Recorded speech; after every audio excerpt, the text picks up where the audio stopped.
huda ila ridwani. Allahumma salli alaihi wa ala alihi wa ashabi wa ikhwani. Para ikhwan dan akhwat, para jamaah Masjid Al-Ikhlas Duku Bima Bekasi yang dirahmati Allah Subhanahu wa taala. Kita melanjutkan pembahasan kita dari tafsir surat Al-Maidah. Sekarang kita masuk pada ayat yang ke-87.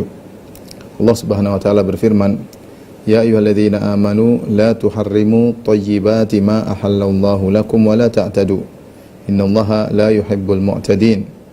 Wa kulu mimma razaqakumullahu halalan thayyiba. Wattaqullaha alladzi antum bihi mu'minun." Wahai orang-orang yang beriman, la tuharrimu thayyibati ma ahallallahu lakum. Janganlah kalian mengharamkan perkara-perkara baik yang Allah halalkan bagi kalian. Wala ta'tadu. Janganlah kalian melampaui batas. Innallaha la yuhibbul mu'tadin. Sungguhnya Allah tidak menyukai orang-orang yang melampaui batas, ya. Kemudian wakulu mimma razaqakumullah halalan thayyiba, dan makanlah dari rezeki yang Allah berikan kepada kalian yang halal dan thayyib, ya. Halal dan thayyib. Wattaqullaha alladzi antum bihi mu'minun, dan bertakwalah kepada Allah yang dengannya kalian beriman. Ayat ini Allah memperingatkan agar tidak mengharamkan apa yang Allah halalkan, ya. Dan yang dimaksud dalam ayat ini mencakup 3 hal pengharaman yang Allah halalkan. Yang pertama adalah seorang misalnya melakukan pengharaman yang halal, dia merubah hukum Allah, dia mengatakan ini halal tapi sekarang berubah menjadi haram, ya, maka ini tentu adalah perbuatan kekufuran, ya, karena kita tahu di antara bentuk kekufuran kepada Allah adalah merubah hukum-hukum Allah Subhanahu wa taala setelah jelas hukum tersebut. Ya, misalnya seorang menghalalkan yang haram atau mengharamkan yang halal. Misalnya menghalalkan zina misalnya, itu adalah kekufuran, ya. Atau sebaliknya, ya, misalnya menghalalkan babi, yaitu adalah kekufuran. Atau sebaliknya mengharamkan yang halal, misalnya mengatakan makan daging kambing hukumnya haram, maka ini adalah kekufuran. Kalau dia tahu dan dia sengaja merubah hukum Allah, maka dia telah keluar dari Islam. Ini tentu dilarang. Yang kedua, di antara bentuk la tuharrimu thayyibati ma halallahu lakum, janganlah kalian mengharamkan apa yang Allah halalkan bagi kalian. Itu pengharaman dengan bentuk dusta, mengatakan oh ini hukumnya haram, ternyata halal, ya. Misalnya orang tanya, apa hukum makan daging kuda? Haram, ternyata halal. Apa minum susu kuda misalnya? Dia bilang haram, ternyata halal, ya. Jangan kau juga mengharamkan sesuatu yang halal, ya. Bukan maksudnya merubah hukum, tapi kau mengabarkan sesuatu yang keliru. Ya, ini juga termasuk pengharaman apa yang dihalalkan. Dan yang ketiga, dan Allah alam ini yang dimaksud oleh ayat ini dan yang dibawakan oleh para ahli tafsir di tafsir Al-Qurtubi dan yang lainnya, maksudnya janganlah kalian menahan diri dari perkara-perkara yang halal, ya. Kalian menahan diri dari perkara-perkara yang halal, misalnya sengaja tidak mau makan yang enak-enak dalam rangka zuhud dan wara', misalnya sengaja untuk tidak memakai pakaian yang bagus misalnya dalam rangka zuhud dan wara', ya. Ini dilarang oleh Allah Subhanahu wa taala, ya. Dilarang oleh Allah Subhanahu wa taala. Ini sepertinya yang dimaksud oleh Allah dalam ayat ini, ya. Atau saya jelaskan, ya. Jadi Allah Subhanahu wa taala berfirman, la tuharrimu thayyibati ma ahallallahu lakum. Janganlah kalian mengharamkan, ya. Jangan mengharamkan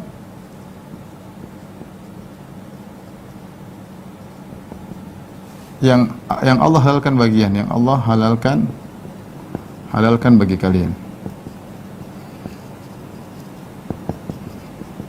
Kita jelaskan tadi bentuk mengharamkan yang Allah halalkan, ya. Ini ada mencakup 3 perkara, ya, mencakup 3 perkara.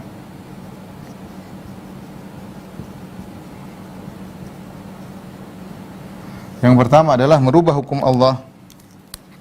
Merubah hukum Allah ya, dari halal menjadi haram. Menjadi haram, ya. Ini adalah kekufuran, ya. Kekufuran karena merubah tahlilul haram, menghalalkan yang haram atau mengharamkan yang halal dengan merubah hukum Allah, inilah kekufuran. Yang kedua adalah mengabarkan suatu hukum dengan dusta, ya. Mengharamkan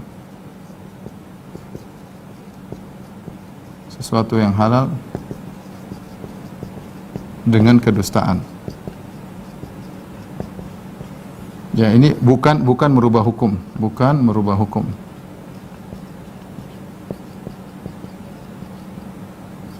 Misalnya mengabarkan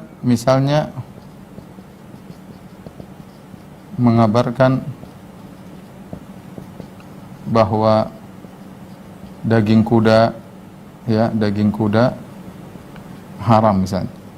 Ini tentu tidak boleh. Jadi jangan mengharamkan apa yang Allah halalkan. Hati-hati dalam kita menyampaikan suatu ini halal atau haram, kita harus waspada.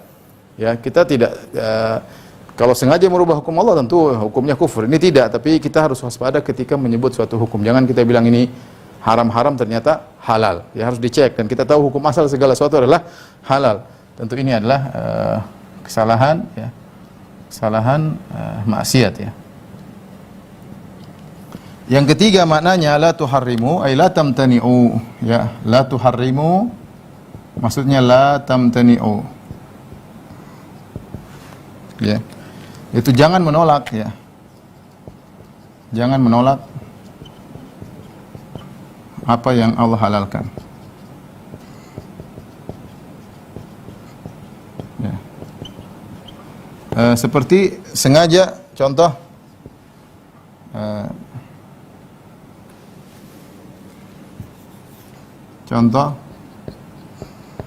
sengaja tidak makan daging, ya,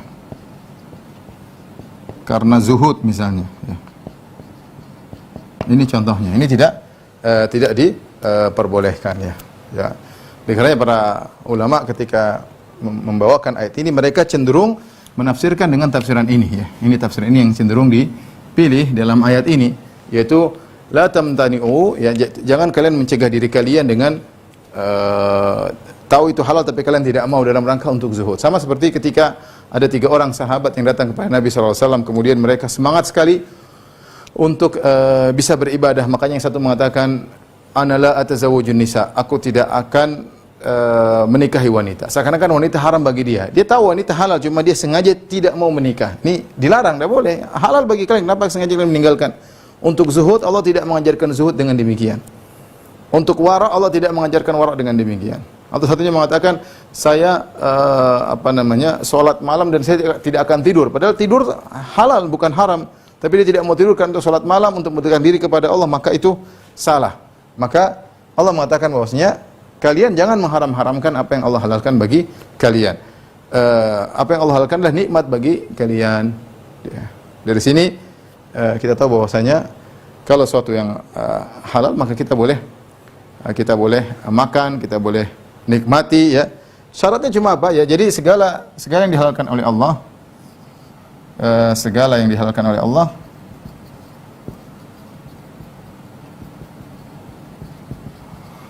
silakan nikmati.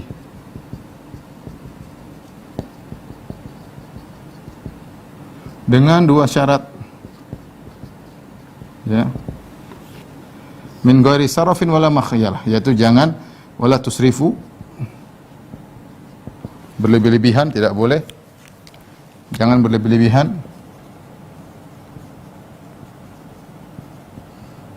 Lebih-lebihan.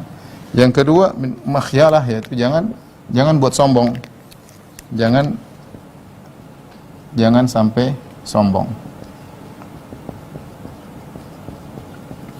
Oleh karenanya Nabi SAW ketika didatangkan korma yang baik, Rasulullah SAW makan. Korma buruk diganti dengan korma yang baik, Rasulullah SAW makan korma yang baik. Rasulullah dikasih makan yang enak, Rasulullah makan. Kambing, Rasulullah SAW makan.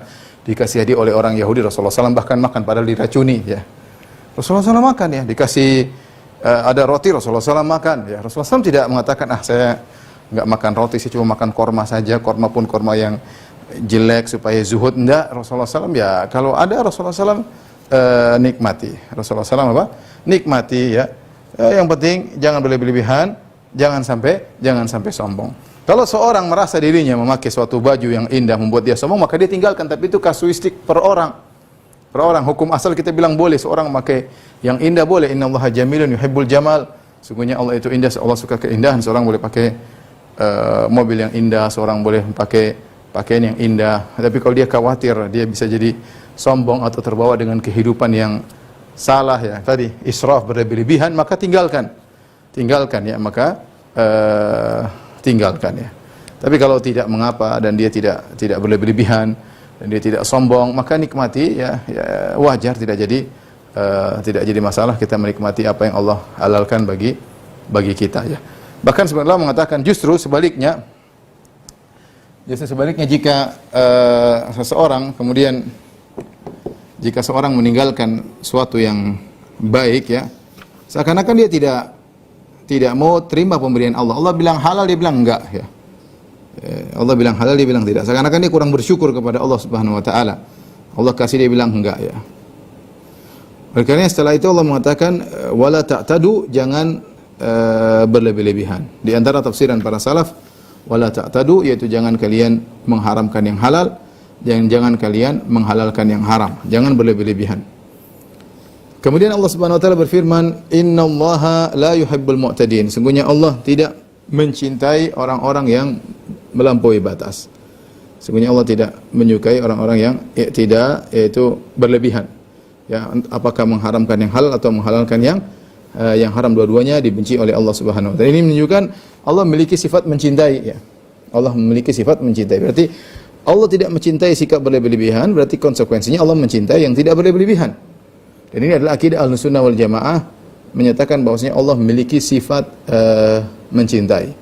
Dan ini ditolak oleh sebagian ahlul bidah ya. Dan yang pertama kali menolak sifat mencintai adalah Ja'ad bin Dirham yang dia mengingkari firman Allah Subhanahu wa taala, "Wattakhadallahu Ibrahim khalila." Allah menjadikan Ibrahim sebagai kekasihnya. Allah menjadikan Ibrahim sebagai kekasihnya, Allah mencintai Nabi Ibrahim alaihissalam. Oleh karenanya Ja'ad bin Dirham dibunuh oleh Khalifah Khalid Al-Qasri ketika Idul Adha, maka dia membunuh Ja'ad bin Dirham di hadapan khalayak. Dia mengatakan, "Ya ayuhan nas, taqabbalallahu dhahayakum." Semoga Allah menerima korban kalian. Silakan berkorban, aku akan menyembelih Ja'ad bin Dirham. Li'annahu qala lam yattakhidillahu Ibrahim khalila wa lam yukallimillahu Musa taklima. Kenapa? Karena Ja'ad bin Dirham mengatakan Allah tidak pernah menjadikan Ibrahim sebagai kekasihnya, dan Allah tidak pernah berbicara dengan Nabi Musa. Padahal dalam ayat jelas, wattakhadallahu Ibrahim khalila, Allah menjadikan Ibrahim sebagai kasihnya, berarti Allah mencintai Ibrahim. Kemudian wa kallamallahu Musa taklima, Allah berbicara dengan Nabi Musa dengan pembicaraan yang sesungguhnya. Tapi karena syubhat di kepala Ja'ad bin Dirham, ya, dia belajar filsafat, kemudian dia terkena racun filsafat ya, dan akhirnya dia mengatakan Allah tidak pernah mengangkat Ibrahim sebagai khalil. Dia takwil firman Allah tersebut. Dan kemudian dilanjutkan pemikiran Ja'ad bin Dirham oleh Jahm bin Safwan, kemudian Jahm bin Safwan melanjutkannya kepada Mu'tazilah dan diikuti oleh para penolak sifat belakangan. Oleh karenanya sebagian ahlul bidah mereka menyatakan Allah tidak mencintai ya. Allah tidak mencintai. Mencintai kenapa? Kalau mencintai berarti ini sifat makhluk. Terus mencintai maksudnya apa? Maksudnya adalah memberi pahala. Ya, subhanallah. Apa kalau tidak bisa mengungkapkan memberi pahala? Mencintai ya. Terus apa kalau hanya memberi pahala, bedanya Ibrahim dengan yang lainnya? Allah mencintai Ibrahim dengan cinta yang khusus, dijadikan sebagai khalil ya. Dan yang dapat gelar khalil cuma Ibrahim dan Nabi Muhammad SAW. Kata Nabi SAW, "Innallaha attakhadhani khalila kama attakhadha Ibrahim khalila." Allah menjadikan aku kekasihnya sebagaimana Allah menjadikan Ibrahim kekasih. Dan ini orang awam paham kalau ditanya, apakah Allah mencintai Nabi Muhammad SAW? Semua orang pasti bilang iya. Ya sudah, inilah akidahnya kaum muslimin secara umum. Allah mencintai Nabi Muhammad, selesai ya. Kemudian ada yang mengatakan, oh Allah tidak bisa mencintai karena ini adalah sifat yang harus ditolak, tidak pantas bagi Allah, dengan berbagai macam syubhat sehingga mereka mengatakan Allah tidak mencintai. Kita bilang enggak, yang benar adalah Allah memiliki sifat mencintai. Dan ini punya pengaruh dalam kehidupan kita sehari-hari. Kalau seorang merasa dicintai oleh Allah Subhanahu wa taala, dia berusaha melakukan apa yang Allah sukai sehingga Allah mencintai dia, dan dia pun mencintai Allah Subhanahu wa taala, maka dia semangat beribadah ya, karena dia tahu dia punya Rabb yang bisa mencintai ya, dan bisa dicintai, dia akan semangat beribadah, dan dia akan semangat menjauhkan diri dari kemaksiatan, dia akan mudah untuk menjaga diri dari kemaksiatan, mudah untuk menjaga pandangan dan yang lainnya. Jadi yang benar bahwasanya innallaha la yuhibbul mu'tadin, Allah tidak mencintai orang yang melampaui batas, artinya Allah memiliki sifat mencintai, sebaliknya Allah mencintai orang yang tidak melampaui batas. Allah tidak mencintai orang yang melampaui batas, dan Allah mencintai orang yang tidak melampaui batas. Setelah itu Allah tekankan lagi, wa kulu mimma razaqakumullahu halalan thayyiba. Ya, dan makanlah dari apa yang Allah rezekikan kepada kalian yang halal dan thayyib. Halal yaitu dengan cara yang halal meraihnya, thayyib yaitu zatnya itu tidak haram ya. Di sini ada dua yang diperhatikan. Halal dari sisi cara mencarinya harus cara yang halal ya, bukan cara yang haram, bukan hasil penipuan, hasil kezaliman ya. Kemudian thayyib dari sisi barang tersebut atau zat tersebut adalah halal, bukan kita makan sesuatu yang haram, bukan khamr, bukan babi, bukan najis dan yang lainnya ya. Dan ini menunjukkan bahwasanya di antara harta yang ada di dunia ini ada yang halal dan thayyib. Ada halal yang thayyib, ada yang tidak halal dan tidak thayyib. Ada yang tidak halal dan tidak thayyib. Dan Allah menyuruh kita untuk makan yang halal dan thayyib. Ya. Ada perkara yang tidak halal tidak thayyib ya. Seperti apa? Seperti babi, khamar ya. Kemudian tidak halal seperti dengan hasil judi, hasil riba, hasil zina dan yang lain, ini tidak halal ya. Ada yang juga yang tidak thayyib. Maka kita disuruh oleh Allah Subhanahu wa taala makan dari yang halal dan thayyib. Al-Qurtubi rahimahullahu taala ketika menyebutkan ayat ini, kulu wa kulu mimma razaqakumullahu halalan thayyiba, makanlah dari rezeki yang Allah berikan kepada kalian. Maksudnya kulu di sini mencakup berpakaian, mencakup berkendaraan, semua ini hanya saja Allah menggunakan kata kulu, makanlah, karena ini yang paling sering diperhatikan oleh manusia. Tapi pada hakikatnya ayat ini umum, mencakup segala hal-hal yang dihalalkan oleh Allah di dunia, maka nikmati, yang penting halal.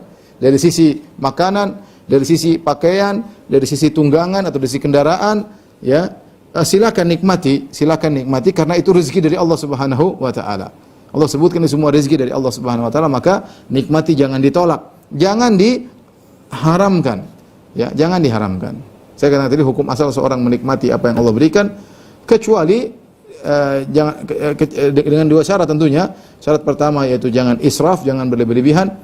Kemudian syarat kedua jangan sampai menimbulkan kesombongan. Itu saja. Kalau tidak berlebihan, tidak menimbulkan kesombongan, maka silakan, hukum asalnya halal. Hukum asalnya halal ya. Kata Allah, wattaqullaha alladzi antum bihi mu'minun. Bertakwalah kepada Allah yang dengannya lah kalian beriman. Dengannya kalian beriman. Tayyib, kita lanjutkan ayat berikutnya ya.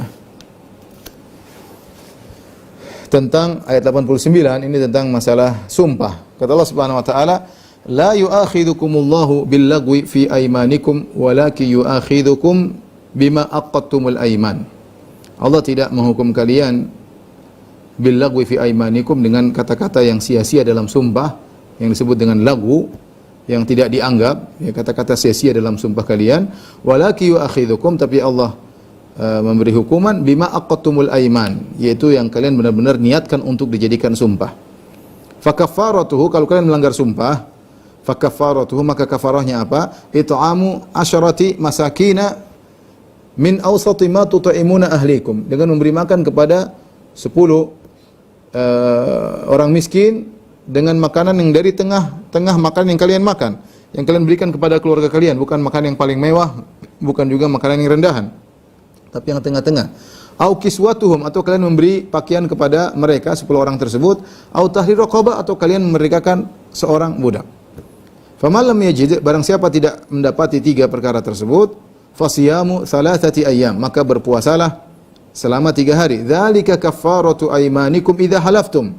Inilah kafarah sumpah-sumpah kalian jika kalian bersumpah dan kalian langgar, maka ini kafarahnya. Wahfadhu aymanakum, jagalah sumpah kalian. Kadzalika yubayyinullahu lakum ayatihi la'allakum tashkurun. Demikianlah Allah Subhanahu wa taala menjelaskan ayat-ayatnya agar kalian bersyukur ya. Baik, ini ayat kita perlu jelaskan ya.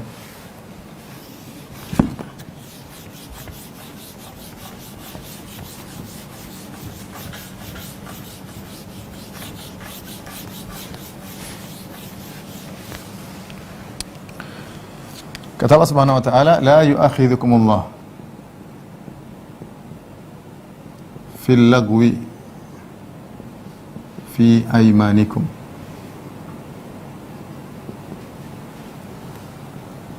walakin yu'akhidhukum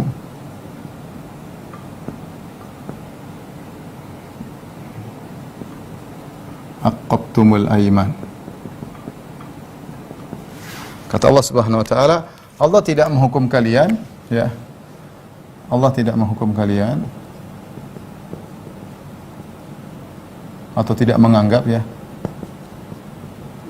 pada kata-kata sia-sia, kata-kata yang sia-sia dalam sumpah kalian. Tetapi yang dihukum dianggap ya adalah yang kalian niatkan, adalah sumpah yang kalian niatkan.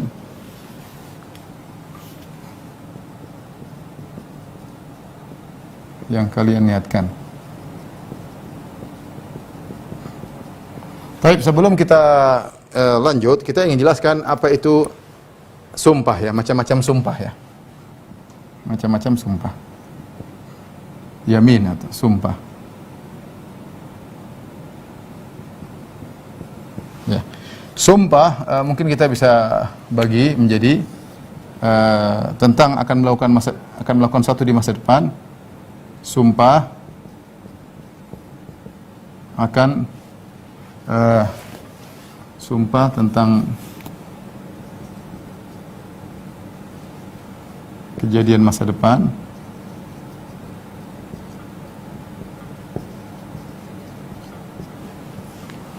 Atau sumpah tentang sesuatu yang telah terjadi.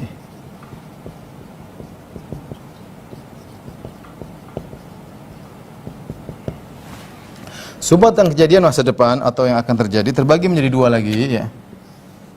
Yaitu bersumpah untuk melakukan sesuatu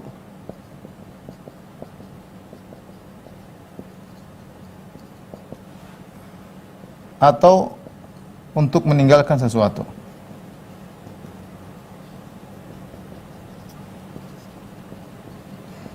Contoh, demi Allah, contoh, misalnya demi Allah, saya akan pindah rumah, ya. Ya, atau demi Allah, saya tidak akan pindah rumah.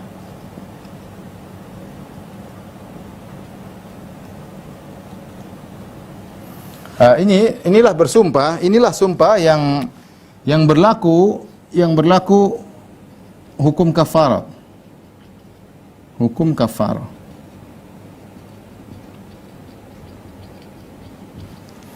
Dia dalam bentuk insya, yaitu ingin melakukan sesuatu, yaitu dalam bentuk ingin melakukan sesuatu.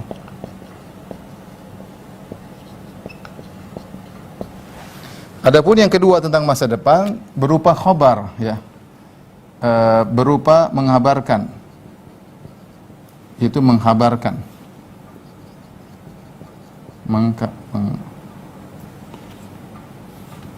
mengabarkan sesuatu yang akan terjadi. Ini bisa jadi benar, jujur, bisa jadi bohong. Misalnya bilang demi Allah, ya, demi Allah, si Ahmad akan datang hari ini.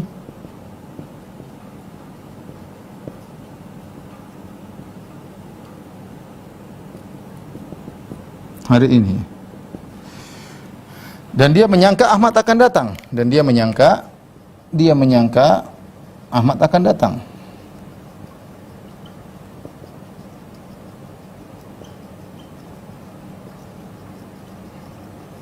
Yang kedua, dia bohong. Dia bilang demi Allah, Ahmad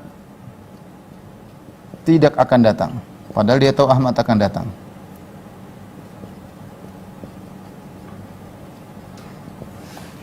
Padahal dia tahu Ahmad akan datang. Dia sengaja bohong. Taib. Ini sumpah ini, kalau seorang mengatakan, kalau ini misalnya dia mengatakan demi Allah saya akan pindah rumah hari ini, ternyata dia tidak pindah, maka dia harus bayar kafarah. Atau sebaliknya dia mengatakan demi Allah saya tidak akan pindah, ternyata dia pindah, maka dia harus bayar kafarah. Misalnya demi Allah saya akan sholat malam ini demi Allah, dia bersumpah, atau demi Allah saya akan bersedekah sekian, ternyata dia tidak bersedekah, maka dia harus bayar kafarah, ya, dia harus bayar kafarah. Atau dia mengatakan demi Allah saya tidak akan makan di restoran itu, ternyata dia makan, berarti dia ingin, artinya dia ingin melakukan suatu aktivitas, maka inilah yang berkaitan dengan ayat yang sedang kita bahas. Adapun yang kedua ini hanya menghabarkan, perhatikan sini, hanya menghabarkan, maka ini tidak berkaitan dengan ayat. Saya mengatakan demi Allah Ahmad akan datang hari ini. Bukan dia hanya mengatakan demi Allah Ahmad akan datang pada hari ini, dia hanya mengabarkan dan dia yakin Ahmad akan datang. Ternyata Ahmad tidak datang, ya dia tidak harus bayar kafarah karena dia tidak berbohong dan dia berusaha menyampaikan apa yang dia yakini. Atau sebaliknya ternyata dia bohong, dia bilang demi Allah Ahmad tidak akan datang, padahal dia tahu Ahmad datang, maka dia dosa. Maka ini adalah dosa, namun tidak bayar kafarah, ini dosa. Ya. Ini dua dosa. Pertama bohong, yang ketiga meremehkan nama Allah. Meremehkan nama Allah. Mending dia bohong tanpa bersumpah, ini dia bohong dengan bersumpah. Ya, dia bohong dengan bersumpah. Maka ini khabar. Khabar ini cuma kita sifati dengan benar atau tidak. Tapi kalau ini action, dia lakukan atau tidak. Kalau dia tidak lakukan sumpahnya berarti bayar kafarah. Kalau dia lakukan tidak perlu bayar kafarah. Ini macam-macam sumpah. Yang berikutnya tentang suatu yang telah terjadi, maka ini juga ada beberapa model. Yang pertama, ya, yang pertama sama seperti ini, mengabarkan tentang kejadian masa lalu.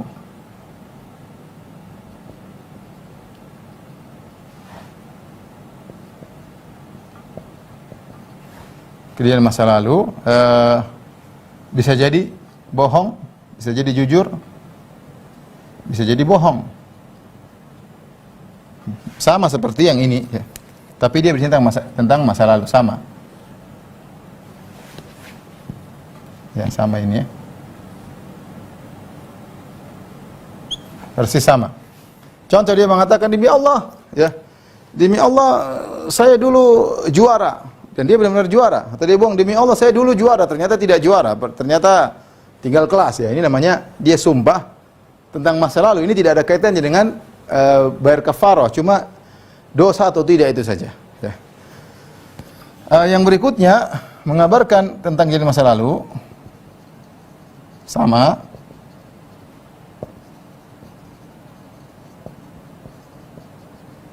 Masa lalu, tapi berkaitan dengan hak orang lain. Kalau jujur tidak mengapa. Kalau jujur, lantas dia mengambil haknya,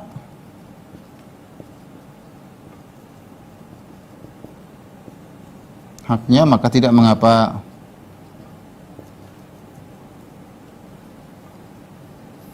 Kalau dia tidak jujur, kalau dia bohong, untuk ngambil hak orang lain, inilah yang disebut dengan yaminul ghamus, ya. Ya. Al-yamin al-ghamus. Yamin ghamus. Ini dosa besar. Ghamus itu mencelupkan. Kenapa disebut yamin ghamus? Karena sumpah ini mencelupkan seorang dalam neraka jahanam. Ya, kata Nabi sallallahu alaihi wasallam, man iqtata'a haqqam ri'in muslim biyaminihi, ya, adkhalahu Allahu nar atau haramallahu alaihi jannah. Barang siapa yang mengambil sesuatu hak orang lain dengan sumpahnya, maka Allah haramkan dia masuk surga atau Allah akan masuk ke dalam neraka jahanam. Kata sahabat, ya Rasulullah, wa in kana syai'an yasiran. Ya Rasulullah, meskipun dia ambil barang sedikit saja dengan sumpah palsunya tadi, kata Nabi SAW, wa in qadiban min arak, meskipun dia hanya mengambil satu batang kayu siwak. Yamin ghamus, ini dosa besar. Ya. Dia bercerita, oh itu harta saya, demi Allah, dia bersumpah. Ya, ini namanya bersumpah tentang masa lalu, tapi berkaitan dengan mengambil hak orang lain. Maka ini dosa besar, disebut dengan yamin ghamus, dosa besar. Masuk neraka, ini dosa besar. Kenapa? Karena berkaitan dengan mengambil hak orang lain, ya. Ya. Ini semua tidak ada berkaitan dengan kafarah, ya. Yang terakhir, macam-macam sumpah adalah al-lagu minal qaul, al-lagu minal aiman, yaitu sumpah yang sia-sia. Ini seperti, kamu kesana enggak? Oh, saya kesana demi Allah, ya, misalnya ngomong gitu.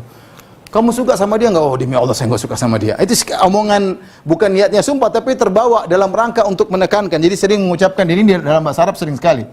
Bilang demi Allah, bukan maksudnya sumpah.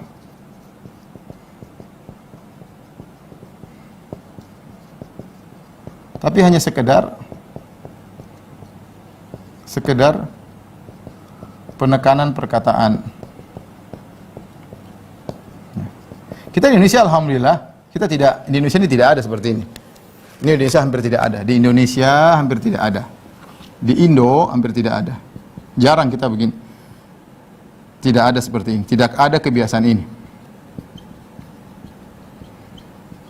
Tapi kalau di Saudi, di Arab, saya pun seperti ini. Karena saya sering ngobrol sama mereka. Kalau mau Fir'aun, wallah, saya dengan otomatis bilang demi Allah pakai bahasa Arab. Fir'aun akan bilang, wallahi enggak, saya enggak ke sana. Fir'aun akan bilang, wallahi. Akhirnya saya terkadang terbawa dengan gaya mereka. Bukan bermaksud saya bersumpah, tapi sekedar penekanan. Benar loh, seakan-akan kita yang benar, seakan-akan, tapi kita kelepasan. Kamu makan di sini enggak? Wallahi saya enggak mau ke sana.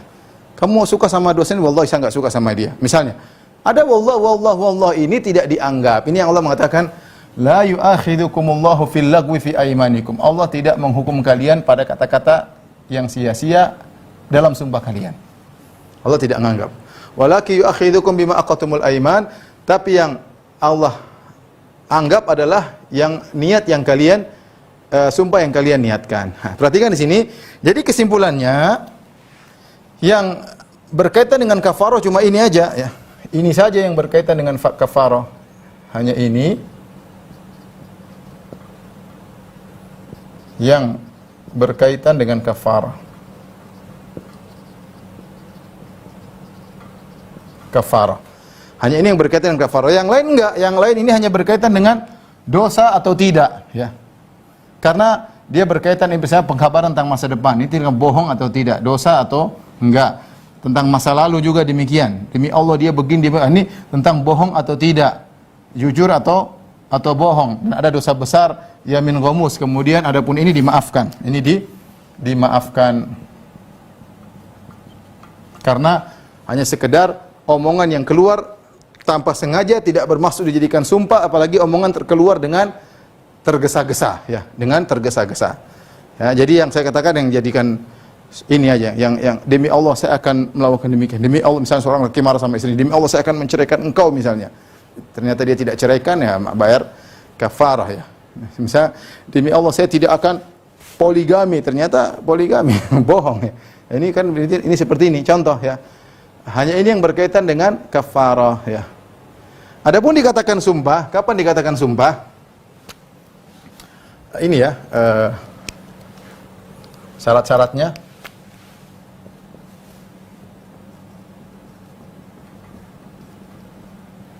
Pertama, dari orang yang mukallaf. Yang mukallaf itu yang balik, ya, berakal, bukan orang gila. Kalau orang gila bersumpah nggak dianggap. Anak kecil bersumpah tidak dianggap, dia melanggar, ya, dia nggak berdosa. Jadi tidak harus, misalnya dia bersumpah, dia masih umur 13 tahun, 10 tahun lagi saya akan begini. Ternyata 10 tahun lagi umurnya sudah 23, ya sudah. Apakah harus dikerjakan? Nggak perlu, karena ketika dia bersumpah, dia masih belum balik, maka sumpahnya tidak dianggap. Pertama, dari orang yang mukallaf. Yang kedua, dengan menyebut nama Allah. Menyebut nama Allah atau sifat-sifat Allah. Ya. Demi Allah, demi Ar-Rahman, demi Al-Khaliq, misalnya dengan nama-nama Allah. Demi Al-Jabbar misalnya, atau dengan sifat Allah, ya. Bi rahmatillah, dengan rahmat Allah, bi izzatillah, dengan keperkasaan Allah Subhanahu wa taala, bi qudratillah, aku bersumpah dengan kekuasaan Allah. Ini semua sumpah. Ini semua sumpah dengan nama Allah. Adapun bersumpah dengan nama selain Allah maka tidak dianggap, maka tidak dianggap. Kemudian yang ketiga yaitu pada perkara yang mungkin dia lakukan.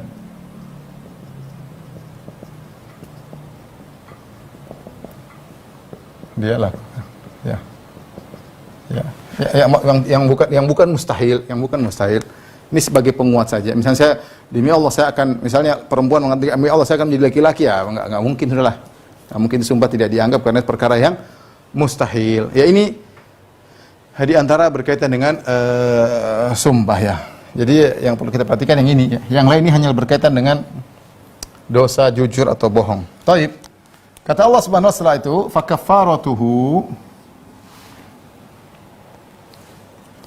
Fakaffaratuhu, kalau melanggar bagaimana?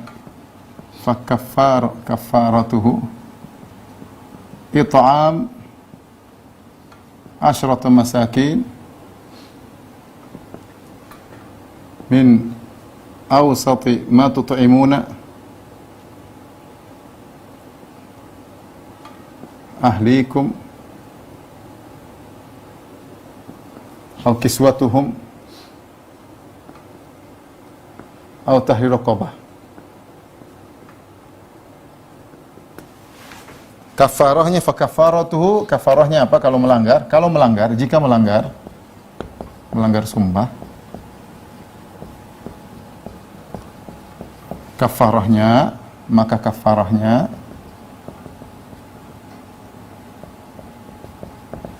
memberi makan 10 orang miskin. 10 orang miskin. Dari min awsati ma tut'imuna ahlikum. Min awsati ma tut'imuna ahlikum, dari level tengah makanan yang kalian beri kepada keluarga kalian. Kalian beri ke keluarga kalian. Au kiswatu, atau memberi pakaian kepada mereka. Pakaian. Au tahrir raqabah, merdekakan budak.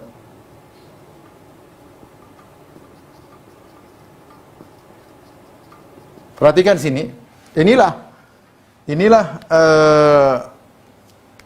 kafarah. Di sini atau ada atau. Kemudian atau. Jadi Allah menyuruh kita untuk memilih kalau kita melanggar sumpah, satu dari 3 ini, terserah. Pilihan ketiga sepertinya susah, memerdekakan budak, ini pilihan mungkin zaman sekarang tidak ada. Ya, pilihan zaman sekarang tidak ada karena budak sudah tidak ada. Tinggal kita punya dua pilihan, yaitu memberi makan 10 fakir miskin atau dengan level makanan tengah-tengah yang biasa kita makan, atau memberi pakaian. Adapun beri makan kepada fakir miskin dua cara ya. Ini dua cara, yaitu memberi makan siap saji, yaitu mengenyangkan, ada makanan, ada sayurnya, ada minumnya, mengenyangkan siang atau malam cukup ya. Ada yang mengatakan harus siang malam, tapi wallahu alam yang benar sekali makan siang atau malam sudah cukup ya. Atau memberi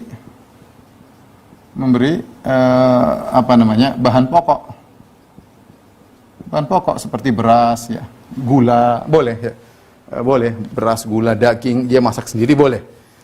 Kalau zaman sekarang mungkin lebih mudah, memberi makan siap saji. Syaratnya harus 10 orang. 10 orang. Ya, 10 orang. Jangan 5 orang diulangi 2 kali, jangan. Tapi 10 orang karena Allah menyebutkan kata 10. Fakafaratu it'amu 10 masakin. Beri makan kepada 10 fakir miskin. Tinggal beli kita 10 bungkus, ada airnya, berikan kepada orang miskin. Inilah yang kerja-kerja susah, tukang lah, apalah. Orang yang susah lah, mungkin apalah kita kasih. Ya.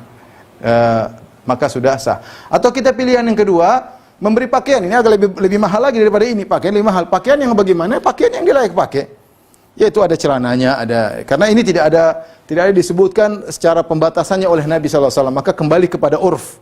Semua kembali kepada urf. Makan juga jenis makanan kembali kepada urf. Baik makanan pokok atau makanan siap saji. Demikian juga pakaian juga kembali kepada urf. Pakaian mana ya? Pakaian kita berikan kalau laki-laki ya pakaian laki-laki, perempuan ya jilbab lengkap semuanya kita berikan. 10 orang ya, 10 orang. Au kiswatum kembali kepada 10 orang ya. Atau yang ketiga, ini agak lebih mahal daripada ini. Yang ketiga tahrir raqabah, memberikan budak, tapi zaman sekarang tidak ada. Setelah itu Allah mengatakan faman lam yajid, kalau tidak dapat, faman lam yajid fasiyamu thalathati ayyam. Siapa yang tidak dapat ini, kalau tidak dapat maka puasa 3 hari. Puasa 3 hari. Kalau tidak dapat ya ternyata duit tidak ada. Duit tidak ada. Atau tidak ada orang miskin. Semua orang kaya tidak berhak menerima pemberian ya. Itu juga dikatakan tidak dapat, maka puasa 3 hari. 3 hari sini bebas tidak harus berturut-turut. Kata Allah Subhanahu wa taala, "Dzalika kaffaratu aymanikum idza halaftum." Inilah kafarah kalian jika kalian bersumpah dan kalian langgar. Wahfadhu aymanakum, kata Allah, wahfadhu aymanakum. Jagalah sumpah kalian. Ingat ketika kita bersumpah, kita jangan menggampangkan, Ustaz, cuma kasih makan 10 orang, sumpah 100 kali juga bisa. Jangan. Allah tidak menyuruh kalian bersumpah atau kalian batalkan, tidak. Tapi Allah tutup ayat ini dengan mengatakan wahfadhu aymanakum. Jagalah sumpah kalian. Apa maksudnya jagalah sumpah kalian? Maksudnya jangan batalkan. Jangan batalkan. Semaksimal mungkin untuk mengerjakan. Atau maksudnya kalau batal ya jangan lupa kafarah. Atau jangan sedikit-sedikit sumpah. Sumpah itu kalau perlu aja baru kita sumpah. Wahfadhu aymanakum ditafsir oleh para tafsir dengan beberapa tafsiran, di antaranya jangan batal sudah sumpah, pegang. Kita punya sumpah di hadapan Allah, meskipun kita sendirian kadang, ya Allah demi Allah aku akan begini, ya Allah. Kita sumpah, tidak ada yang dengar tapi Allah Maha tahu. Jaga sumpah kalian. Kalau perlu kita catat, khawatir kita lupa kita catat. Ya, meskipun enggak ada yang tahu. Kalau batal jangan lupa kafarah. Kemudian jangan sedikit-sedikit bersumpah. Jangan sedikit-sedikit bersumpah. Maka Inilah yang harus kita perhatikan ketika kita bersumpah, jangan kita langgar. Boleh kita langgar sumpah kita. Kapan? Ya. Kalau kita boleh langgar sumpah kita, kalau ternyata ada yang lebih baik. Ya, Nabi SAW mengatakan, terkadang saya bersumpah dengan suatu sumpah, kemudian aku melihat sesuatu yang lebih baik daripada sumpahku, maka aku ukafir an yamini wa ataitu alladhi ra'ait, maka aku bayar kafarah sumpahku dan aku melakukan yang lebih baik. Misalnya contoh, demi Allah saya bersumpah Idul Adha kali ini saya akan menyembelih 2 ekor kambing. Misalnya sumpah. Ternyata ketika menjelang Idul Adha uang kita banyak, wah kita pingin 2 ekor sapi. Ya kita sudah terlanjur sumpah. Boleh nggak kita rubah? Boleh, nggak apa-apa. Rubahlah, boleh. Kenapa lebih baik 2 ekor sapi daripada 2 ekor kambing? Akhirnya kita ganti dengan 2 ekor sapi, misalnya gara-gara punya duit. Akhirnya kita tinggal bayar kafarah. Ini boleh kita meninggalkan sumpah karena ada yang lebih baik. Ini tidak jadi masalah. Tidak jadi masalah. Contoh, karena ada yang lebih baik untuk bisa kita kerjakan. Untuk bisa kita kerjakan. Taib. Saya ingatkan, kalau sumpah dengan, ini ada tadi kita syarat sumpah. Kalau sumpah dengan nama selain Allah, sumpah dengan makhluk, demi Nabi, demi Ka'bah, demi ini, demi anu, maka ini syirik. Dan sumpah tidak dianggap. Sumpah tidak sah. Itu tidak dianggap. Karena sumpahnya dengan kesyirikan. Sumpahnya dengan kesyirikan. Maka sumpah tersebut tidak dianggap. Ustaz, bagaimana kalau kita sumpah untuk melakukan kemaksiatan? Demi Allah, saya akan ganggu orang tersebut misalnya.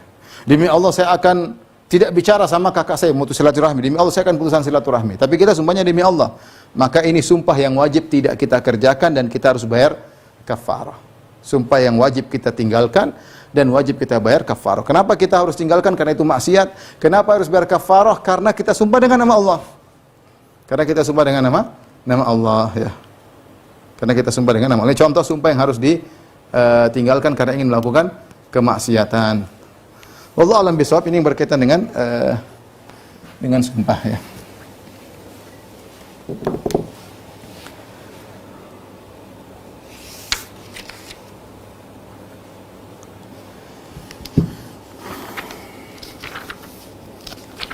Mana Pak Dwi Pak? Satu ayat lagi apa sudah Pak Dwi Pak?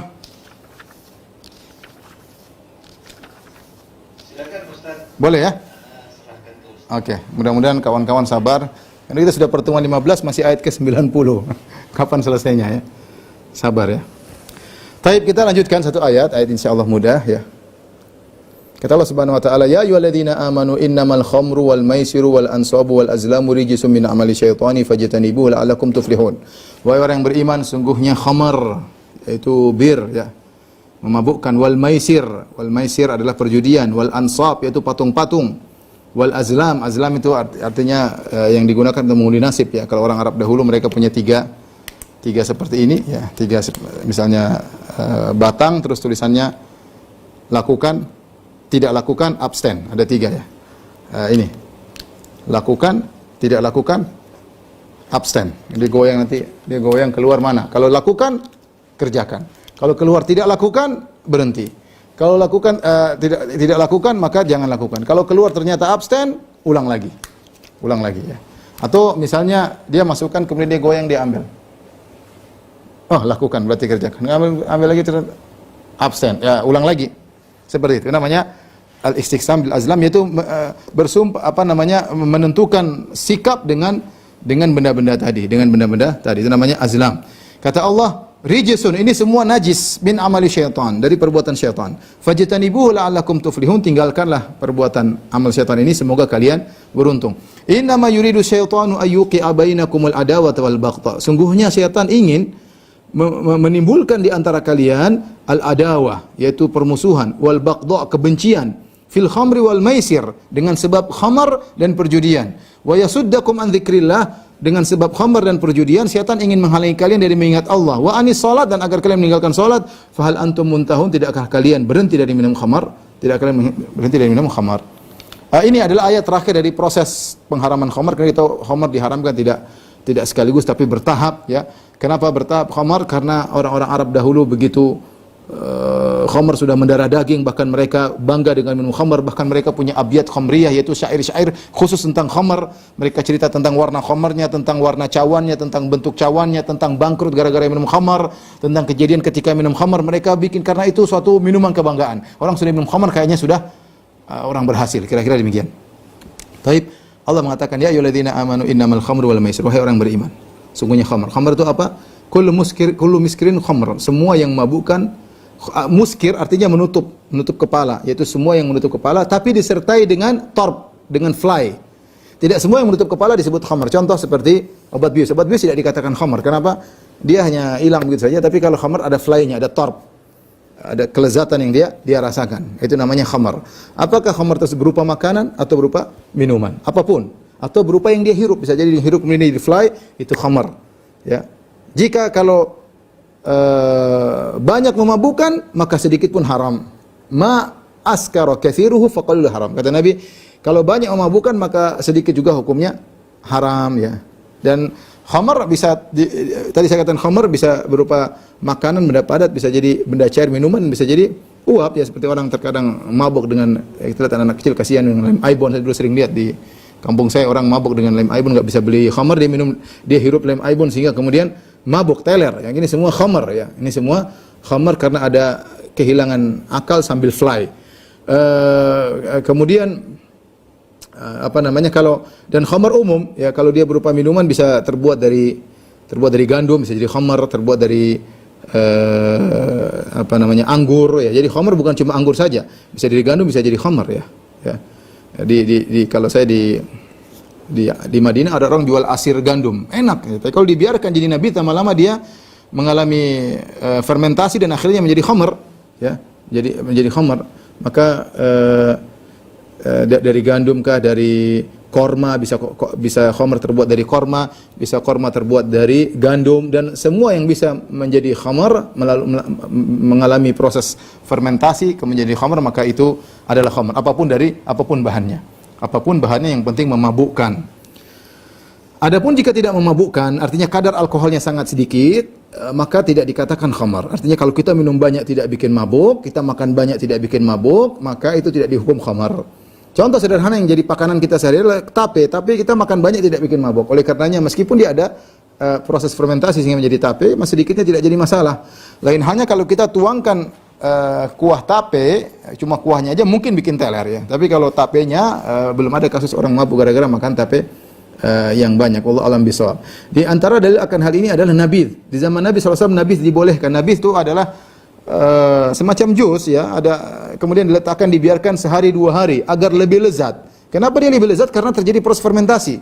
Tetapi kadar alkoholnya sangat rendah sehingga dia membuat kelezatan, tetapi tidak sampai memabukkan. Maka Nabi izinkan. Beda kalau sudah 3 hari, ini bahaya. Apalagi kalau di musim panas proses fermentasinya lebih cepat, terutama kalau misalnya di Saudi mungkin cuaca 50 derajat, sehingga kalau diletakkan di luar maka akan mudah terjadi proses fermentasi, maka bisa menjadi khamar, ya. Makanya kalau 3 hari dilarang, tapi kalau dikurang dari 3 hari maka tidak jadi masalah. Ini belum sampai pada derajat khamar. Tidak semua yang mengandung alkohol kemudian etanol kemudian menjadi khamar jika kadarnya sangat kecil dan tidak berpengaruh.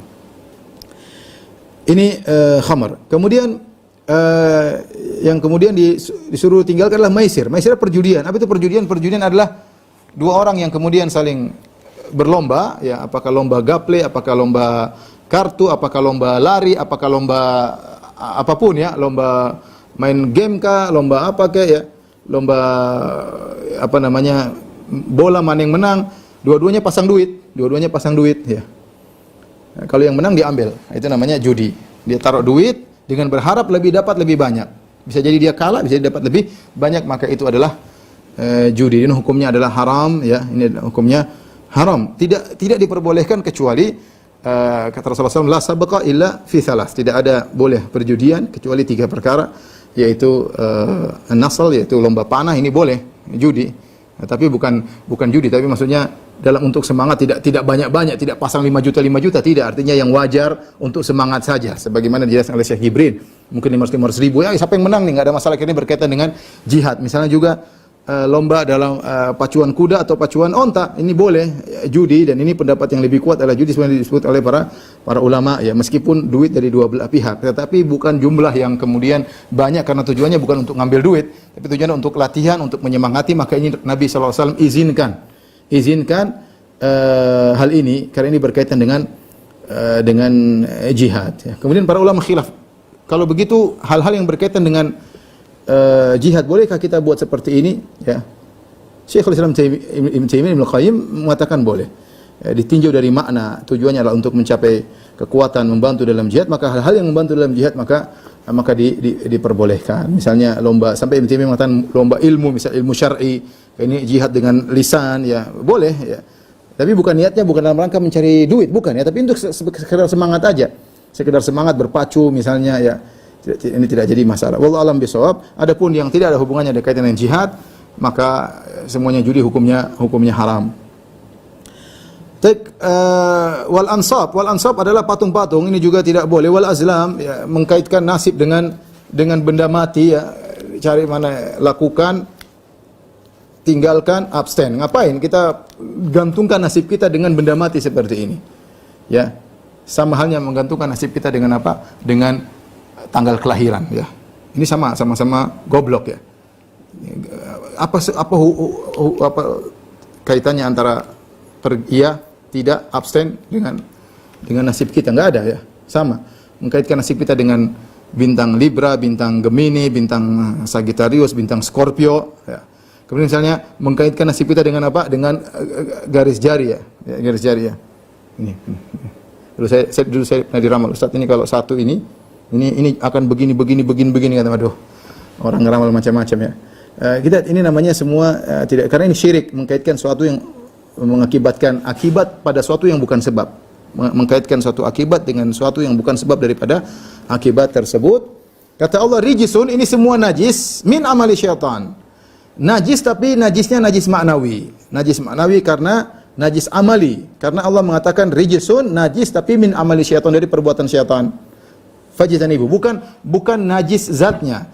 Oleh karenanya Allah sebutkan 4 perkara: khamr, judi, patung, azlam. Kita tahu azlam ya, benda ini tidak najis zatnya, tapi perbuatannya najis.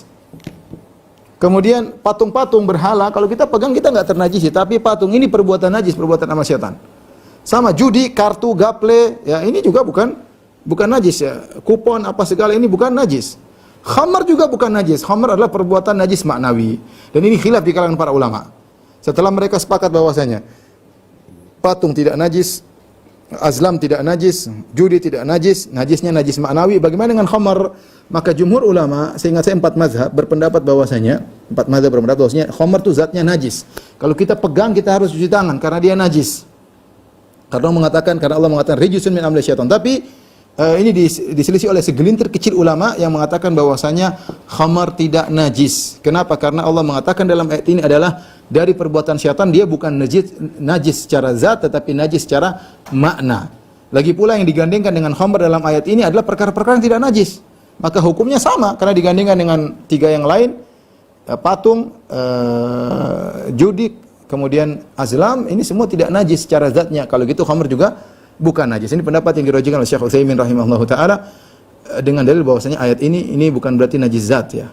Oleh karenanya di zaman Nabi SAW ketika turun ayat ini, fahal antum muntahun, tidakkah kalian berhenti? Maka para sahabat, mereka lagi minum khamar, mereka keluarkan, mereka tumpahkan, bahkan mereka menumpahkan khamar di pasar-pasar kota Madinah. Kalau itu najis, ya enggak boleh kita buang najis di pasar, karena pasar kemungkinan akan dilewati oleh orang banyak. Ketika para sahabat menumpahkan khamar di pasar-pasar, menunjukkan khamar tidak najis. Kemudian juga tidak datang dalam riwayat Nabi menyuruh mereka untuk mencuci bekas khamar, enggak ada. Nabi menyuruh mereka untuk mencuci bekas khamar. Ini menunjukkan bahwasanya khamar tidak najis, hanya dia najis kalau diminum. Najis kalau diminum, zatnya tidak najis. Allah mengatakan fajtanibuhu, jauhilah, jangan dekat-dekat dengan perbuatan hal ini semua, la'allakum tuflihun, semoga kalian beruntung. Apa namanya falah? Falah yaitu meraih apa yang diharapkan dan selamat dari yang dikhawatirkan. Itu namanya falah. Ya, falah artinya meraih apa yang kita cita-citakan dan terselamat dari yang kita khawatirkan. Harus tergabung dua-dua ini. Meraih apa yang kita cita-citakan, selamat dari apa yang kita khawatirkan. Di antaranya masuk surga. Masuk surga cita-cita, selamat dari neraka itu cita-cita, maka itu al-falah. Maka semoga kalian beruntung. Ya. Kemudian Allah berfirman, "Innama yuridu syaitanu ayyuqi'a bainakumul adawata wal baghdha'a fil khamri wal maisir." Sungguhnya setan punya keinginan untuk melemparkan pada diri kalian adanya permusuhan dan kebencian dengan sebab khamar dan perjudian. Ya benar, khamar kalau orang sudah minum teler, dia bisa maki-maki sana sini, dia bisa bongkar rahasia, dia bisa mukul orang, dia bisa zinai orang, dia bisa bunuh orang. Kenapa? Dia mabuk. Dia mabuk. Yang bahaya kalau setengah-setengah mabuk. Kalau mabuk teler sudah jatuh masih mending, ini masih setengah-setengah mabuk, dia masih punya kekuatan, dia bisa melakukan banyak hal. Makanya khamar umul khaba'ith. Khamar adalah induk daripada perbuatan-perbuatan keji, ya. Karena dia bisa caci maki, dia bisa membuka rahasia, merendahkan orang lain, ngomong enggak sengelantur, bunuh orang, zina dan yang lainnya. Maka menimbulkan permusuhan. Ya. Sama al-maisir, judi juga demikian. Al-maisir disebut maisir kenapa? Karena mudah. Yasr itu dalam bahasa Arabnya yusrun artinya mudah. Maisir, yusrun mudah. Kenapa mudah? Dapat duit. Tapi menghabisi duit orang. Nah, kalau orang main judi tahu-tahu dalam satu majelis bisa menang $1.000, bisa menang $500.000 dalam waktu sekejap. Orang tadinya duit banyak tiba-tiba habis, jadi dia pasti jengkel, nggak mungkin dia nggak jengkel. Maka timbul permusuhan, timbul kebencian, dan ini yang diinginkan oleh syaitan. Maka kita waspada. Di antara hal yang diinginkan oleh syaitan adalah permusuhan di antara kaum muslimin. Kita sebagai kaum muslimin yakin bahwasanya syaitan ingin mengadu domba di antara kita, dan ayat-ayat dalam Al-Qur'an menyatakan demikian. Wa qul li ibadi yaqul latihi ahsan inna syaitana yanzagu bainahum. Katakanlah kepada hamba-hambaku untuk mengucapkan yang terbaik, sesungguhnya syaitan mengadu domba di antara mereka. Nabi Yusuf ketika bertemu dengan kakak-kakaknya setelah berpisah jauh, dia mengatakan iz akhrajakum minal sini wa jaa bikum minal badwi min ba'di an nazaga syaitanu baini wa baina ikhwati. Allah telah mendatangkan kalian wahai kakak-kakakku, didatangkan bertemu dengan aku setelah syaitan mengadu domba antara aku dengan kakakku. Jadi syaitan ingin mengadu domba, ya, makanya Nabi SAW bersabda, inna syaitan qad aysa an ya'budahul musallun fi jaziratil Arab illa fi tahrishi bainahum. Syaitan putus asa untuk disembah oleh orang-orang yang salat di jazirah Arab, kecuali dan dia tidak pernah bersatu mengadu domba di antara kalian. Dan ini berlaku pada seluruh kaum muslimin, baik tingkatan masyarakat, baik tingkatan penuntut ilmu, tingkatan para dai. Maka waspada hal-hal yang bisa menimbulkan permusuhan, kita jauhi, karena memang syaitan ingin mengadu domba di antara kita. Berlapang dada kalau ini perkara ijtihadiyah. Masalah ini perkara ijtihadiyah, enggak usah kita kemudian memaksakan diri, kemudian mengucapkan kata-kata penghinaan misalnya. Enggak usahlah, kalau ini perkara ijtihadiyah, sudah tahu ijtihadiyah, Anda boleh merasa Anda paling benar, tapi kalau ini perkara ijtihadiyah, khilaf sudah ada sejak dulu, apalagi zaman sekarang, khilaf para ulama zaman sekarang, maka kemudian jangan merendahkan yang lain. Apa itu enggak ada ilmunya, apa, enggak usahlah. Udah Anda benar, sudah benar, apa-apa, enggak usah menjarah, enggak usah menyakiti hati saudara Anda yang juga mungkin berdakwah bersama Anda. Atau demikian juga para penuntut ilmu juga jangan saling menjatuhkan di antara mereka. Selama perkara ijtihadiyah, maka kita saling menghargai antara satu dengan yang lain. Kita boleh milih, boleh menyalahkan, tapi jangan menggunakan kata-kata yang merendahkan, menghinakan dan yang lainnya. Wa yasuddakum an dzikrillahi wa anis salat. Syaitan ingin membuat kalian terhalangi dari mengingat Allah dan dari salat, ya, dengan cara kalian main judi, habis waktu main judi. Kalaupun mau salat pikiran jengkel dan macam-macam, ya. Apalagi kalau tidak salat, ya, tidak ingat Allah Subhanahu wa taala. Fahal antum muntahun, tidakkah kalian berhenti dari itu semua? Wallahu a'lam bishawab. Ini saja yang bisa saya sampaikan. Wallahu a'lam. Kalau ada yang bertanya, saya persilakan.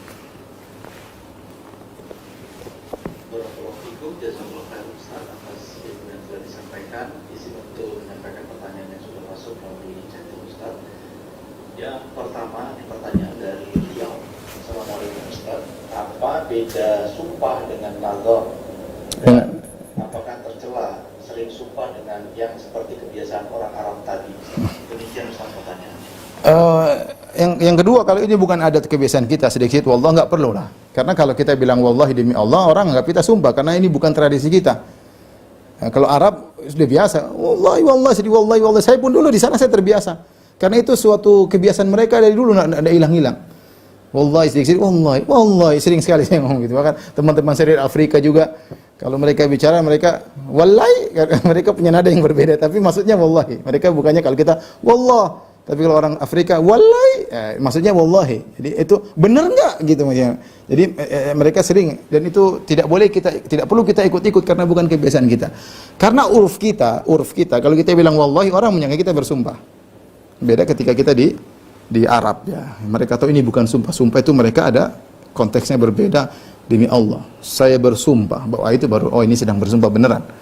Adapun nazar adalah bagian daripada sumpah, makanya kafaranya sama kafaratul yamin.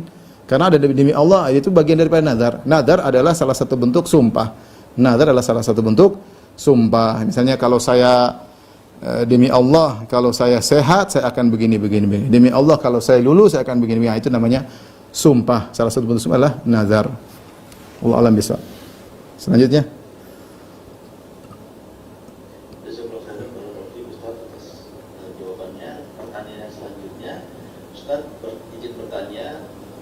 Diet dengan tidak mengkonsumsi karbohidrat seperti nasi, apakah termasuk larangan dalam ayat ini, Ustaz?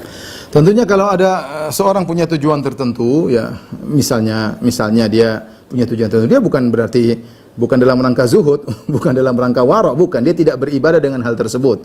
Ini yang Allah sebutkan adalah orang-orang yang mereka sengaja meninggalkan sebagian kenikmatan, mereka menyangka itu wara' dan zuhud. Makanya Allah mengatakan la tuharrimu thayyibati ma ahallallahu lakum. Janganlah kalian mengharamkan apa yang Allah halalkan. Beda kalau tadi misalnya dia meninggalkan karena dia punya penyakit gula atau dia penyakit kolesterol atau dia ingin menyembuhkan obesitasnya, kegemukannya, boleh saja selama itu tidak memberi mudarat kepada dirinya, dia harus konsultasi dengan dokter ya, konsultasi dengan dokter. Ini dia justru meninggalkan demi kesehatannya, bukan karena zuhud dan wara, tapi demi kesehatannya agar bisa terus beribadah kepada Allah Subhanahu wa taala ya. Jadi saya ada baca perkataan indah dari Al-Qurtubi ya. Bentar ya.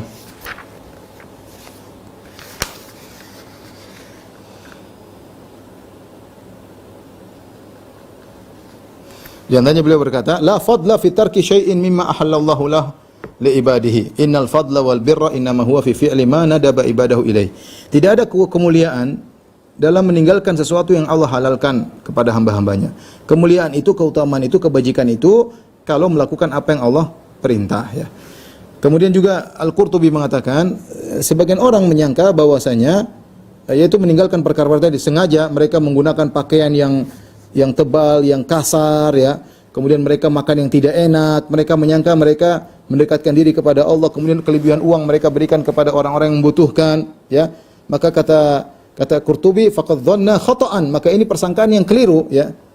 Dzalika annal aula lil insan salahu nafsihi, yang terbaik bagi seorang dalam memperbaiki jiwanya ya, wa aunuhu laha ala taati rabbiha, dan yang paling penting adalah bagaimana bisa membantu dirinya untuk taat kepada Allah Subhanahu wa taala. Misalnya seorang saya enggak mau tidur pakai AC ya, biar zuhud dan wara'. Kalau AC halal kenapa ente? Justru ente tidur pakai AC tenang biar mudah bangun, enggak apa-apa, biar istirahat lebih enak. Daripada kepanasan susah tidur malah enggak bisa salat malam, ya mending tidur nyaman, bangun segar, salat malam ya. Jadi apa yang kita bisa nyaman membantu kita untuk ibadah, lakukan, enggak ada masalah, tidak larang ya. Allah tidak larang. Jangan kemudian sengaja menyusahkan diri karena itu bukan tujuan Allah. Yang penting Anda bisa beribadah dengan baik. Kalau ada perkara yang halal lakukan, jangan cari yang susah, jangan cari yang susah. Tapi kalau tadi masalah tidak makan karena ada pengobatan atau kesehatan, tidak jadi masalah. Wallahu a'lam bishawab.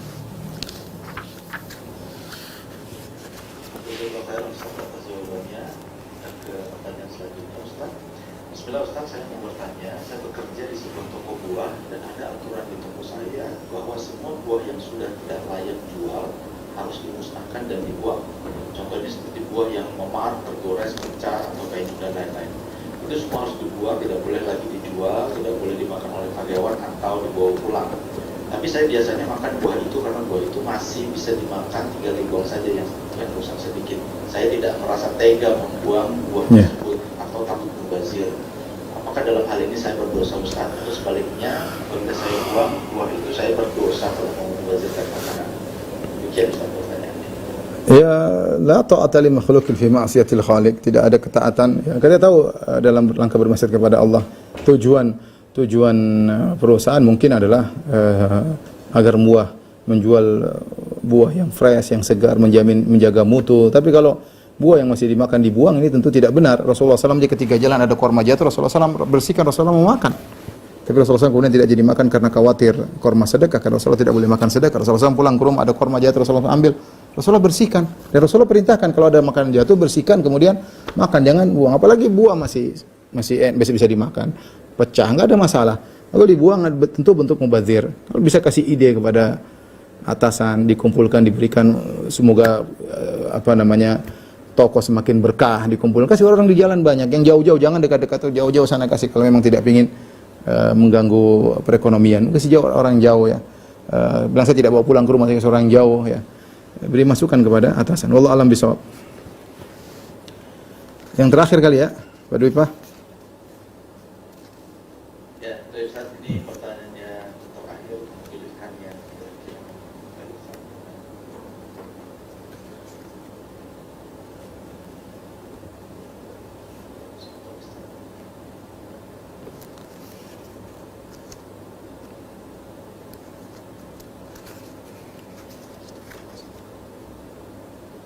Ustaz mau bertanya bagaimana hukumnya suami menggauli istri yang telah berkata berulang kali bahwa akan menceraikan istrinya tapi tanpa bersumpah demi Allah. Jazakallahu khairan.